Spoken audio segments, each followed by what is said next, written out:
Imaginez un jeune garçon, né dans la pauvreté, contraint d'abandonner l'école à 14 ans et de travailler sans relâche dans les champs, juste pour survivre. Il s'est enfui de chez lui à 4 reprises pour ne rencontrer que des échecs à chaque fois. Pourtant, ce même garçon a fini par bâtir l'un des plus grands empires mondiaux de l'industrie automobile, défiant tous les obstacles que la vie a mis sur son chemin.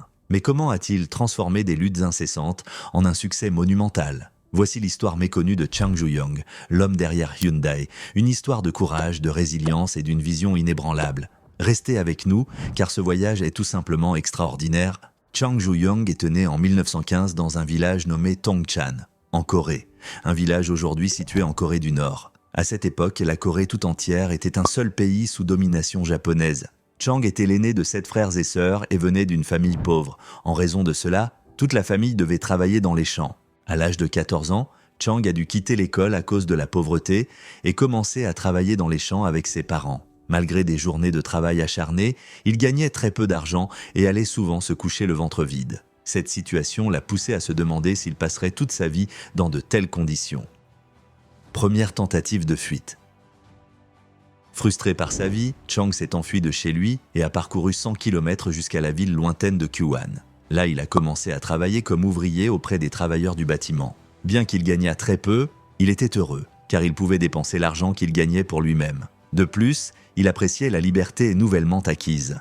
Malheureusement, cette liberté n'a duré que 2 mois. Ses parents, qu'il recherchait, l'ont retrouvé à Kyuan et l'ont ramené au village, lui retirant ainsi le bonheur qu'il avait connu pour la première fois. De retour au village, Chang a été envoyé de nouveau travailler dans les champs. Cependant, ayant goûté à la vie en ville, il ne supportait plus la vie au village. Il a tenté de s'enfuir 2 fois de plus, mais à chaque fois, il a été capturé et renvoyé au village. Une année, une mauvaise récolte a entraîné une grave pénurie alimentaire dans le village. La situation est devenue si critique que Chang a dû rester plusieurs jours sans manger. Il a décidé qu'il ne pouvait plus vivre ainsi et a résolu de s'échapper une nouvelle fois. Cette 4e tentative serait la dernière. Chang s'est enfui et a atteint Séoul, la capitale de la Corée du Sud moderne. Il était déterminé à laisser derrière lui la vie au village et à se construire un avenir en ville. Une fois à Séoul, il était prêt à faire n'importe quel travail pour survivre et se bâtir une vie. Travail acharné et premier succès, Chang Ju-young n'a laissé aucun travail de côté. Il a travaillé comme ouvrier du bâtiment, ouvrier d'usine et même comme nettoyeur. Une qualité qui le distinguait était son travail acharné et son dévouement inébranlable à toute tâche qu'il entreprenait. Après un certain temps, on lui a confié la tâche de livrer du riz à une boutique de riz. Il a gagné 1000 wons et a commencé à livrer du riz au domicile des clients à vélo. Grâce à sa diligence, les ventes de la boutique ont considérablement augmenté, rendant le propriétaire du magasin très heureux. Impressionné par les efforts de Chang, le propriétaire l'a promu au poste de gérant. C'était le premier poste de direction de Chang où il n'avait plus besoin de gagner son salaire par un travail manuel. Son travail exceptionnel augmenta encore les ventes de la boutique et lorsque le propriétaire tomba malade et ne put plus gérer l'établissement, il le vendit à Chang à un prix symbolique. À seulement 22 ans, le garçon qui avait autrefois travaillé dans les champs et fui de chez lui à 4 reprises devint propriétaire de sa propre boutique. Une tragédie frappe.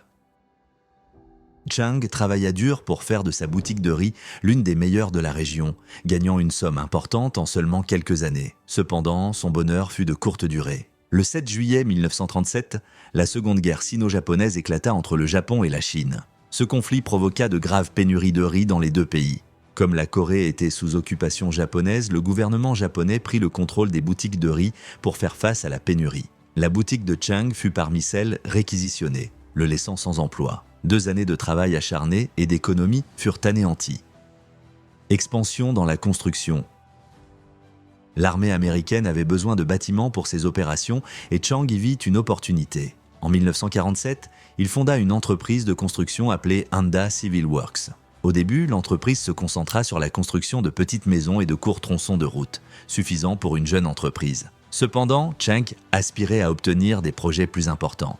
Ses ambitions furent interrompues le 25 juin 1950 lorsque la Corée du Nord, avec le soutien de l'Union soviétique, lança une attaque contre la Corée du Sud. Comme Séoul était proche de la frontière nord-coréenne, Chang s'enfuit à Busan pour sa sécurité.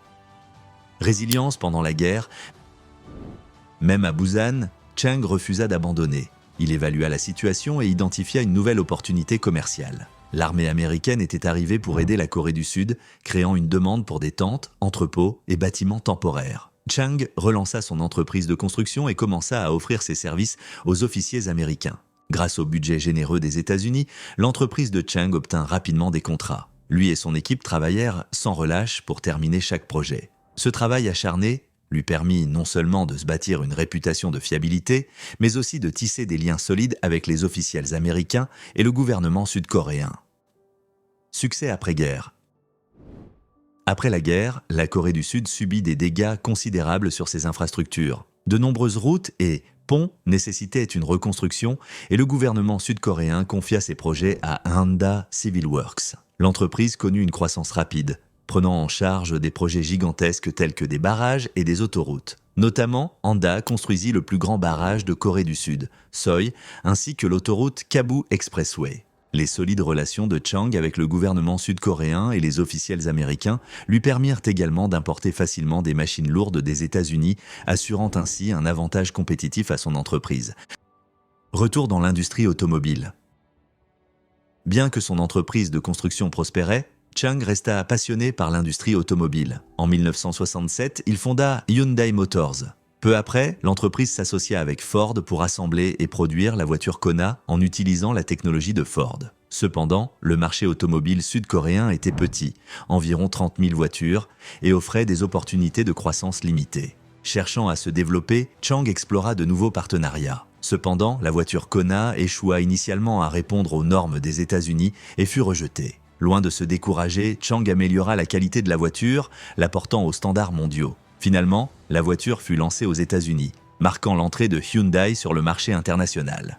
Malgré les moqueries initiales dues à son prix abordable, les voitures de Hyundai gagnèrent progressivement en reconnaissance grâce à leur qualité et leur valeur améliorée. L'entreprise introduisit de nouveaux modèles et élargit sa portée sur les marchés, y compris aux États-Unis et dans d'autres pays. En peu de temps, Hyundai devint l'un des plus grands fabricants d'automobiles au monde. Chang Ju-young, qui avait commencé son parcours avec une boutique de riz, devint le fondateur d'une entreprise multinationale prospère. Dans ces dernières années, en raison de problèmes de santé, il se retira et confia la direction de l'entreprise à ses fils. En 2001, Chang s'éteignit, laissant derrière lui Hyundai, le troisième plus grand constructeur automobile au monde. Fait intéressant, le logo de Hyundai, la lettre H, symbolise bien plus que le nom. Il représente deux personnes se serrant la main, l'une incarnant l'entreprise, l'autre un client satisfait. Ainsi, l'incroyable parcours de Chang Ju-young, de simple ouvrier sans le sou à fondateur d'un empire mondial, prouve que la résilience et la détermination peuvent surmonter les défis les plus ardus. Mais voici la véritable question. Qu'aurait-il pu se passer s'il avait abandonné après son premier échec? Ou le deuxième? La vérité est que le monde n'aurait peut-être jamais connu l'héritage de Hyundai. L'histoire de Chang nous enseigne que chaque revers n'est qu'une préparation à un retour encore plus grand. Alors, quel défi affrontez-vous aujourd'hui qui pourrait marquer le début de votre propre histoire extraordinaire? De la petite boutique de riz à la scène mondiale de l'industrie automobile, l'histoire de Chang Ju-young est une preuve du pouvoir de la persévérance et de la vision. Son parcours nous rappelle que, peu importe la dureté des circonstances, le succès est possible pour ceux qui refusent d'abandonner. Si cette histoire de courage et de persévérance vous a inspiré, n'oubliez pas de liker, partager et vous abonner. Qui sait, le prochain grand empire pourrait être construit par quelqu'un qui regarde cette vidéo. À bientôt pour une nouvelle histoire incroyable.